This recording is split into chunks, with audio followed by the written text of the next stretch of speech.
आज का स्टॉक है गुजरात सिद्धि सीमेंट और 60 रुपए के टारगेट के साथ आपको यहां पर खरीदारी की राय दी जा रही है। गुजरात सिद्धि सीमेंट जैसे किसका नाम है, कहीं कहीं मैं देखता हूं ये इसको GSCL सीमेंट के नाम से भी कोड में कुछ एक सॉफ्टवेयर में लोग डालते हैं, तो आप अपने हिसाब से इसको ढूंढ सके आसानी से। इसके लिए मैंने बता दिया।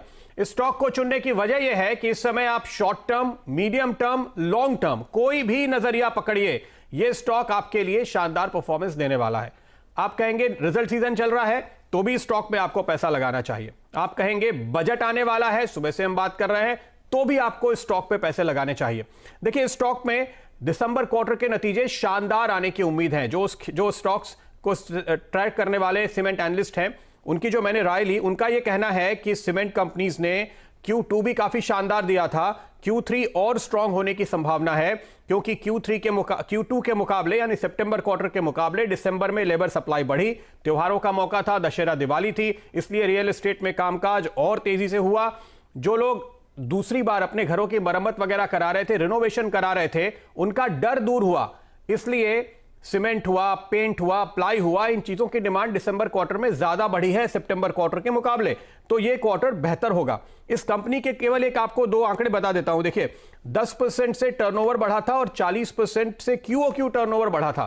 तो आप देखेंगे कि QOQ और YOY दोनों तरीके से जो ग्रोथ दिखाई दी थी सितंबर में, दिसंबर में इससे ऊपर का टिक आपको देखने को मिलेगा, और यही वजह है कि इस समय आपको रिजल्ट के हिसाब से खरीदारी करनी चाहिए। अब आइए बात करते हैं बजट की।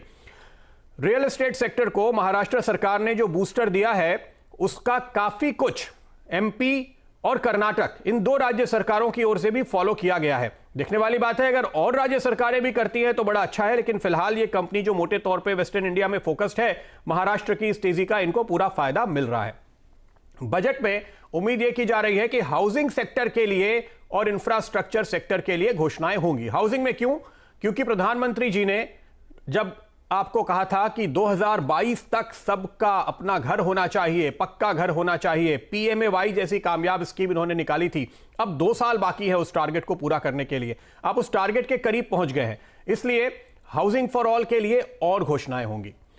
और जैसे वित्त मंत्री जी ने वादा किया है कि एक रिकॉर्ड जबरदस्त बजट आएगा, और एक इंटरेस्टिंग बात हुई है, आज आप सुबह से देख रहे हैं हर एक चैनल पे, हमारे चैनल पे भी GDP के नए आंकड़ों की बात हो रही है।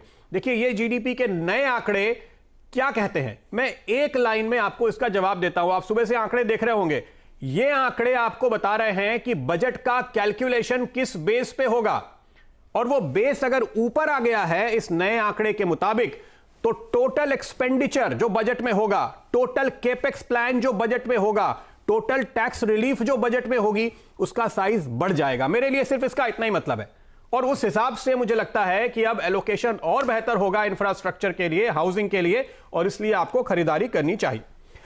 इस स्टॉक पे नजर डालते हैं। एनालिस्ट कह रहे हैं कि डिस्काउंटिंग काफी ज्यादा है हिस्टोरिकल वैल्यूएशन के हिसाब से। आप PE देखिए, या पर टन कंपनी का वैल्यूएशन देखिए, या EV EBITDA देखिए, डेट फ्री कंपनी है, फिर भी वैल्यूएशन आपको काफी सस्ते मिल रहे हैं।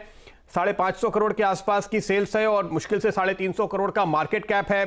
बुक वैल्यू इसकी 45 रुपए पे है, अभी भी वो मुश्किल से घिसते घिसते आज 8% चलने के बाद भी बुक वैल्यू से नीचे है, जबकि हिस्टोरिकली ये अपने बुक वैल्यू के मल्टीपल्स पे ट्रेड कर चुका है, और दूसरे सारे स्टॉक्स भी मल्टीपल्स पे ट्रेड करते हैं। तो फिलहाल देखिए प्रोमोटर की 70% होल्डिंग है। ये एक और चीज है, ये बॉक्स है जो टिक होना बहुत जरूरी होता है। मैं छोटी कंपनी में तो ये देखता हूं कि प्रोमोटर की होल्डिंग बड़ी होनी चाहिए, तो प्रोमोटर को पूरा कॉन्फिडेंस है, इसलिए आपको भी कॉन्फिडेंस रखना। फ्रेंड्स मिलते हैं अगले वीडियो के अंदर, जब तक के लिए गुड बाय।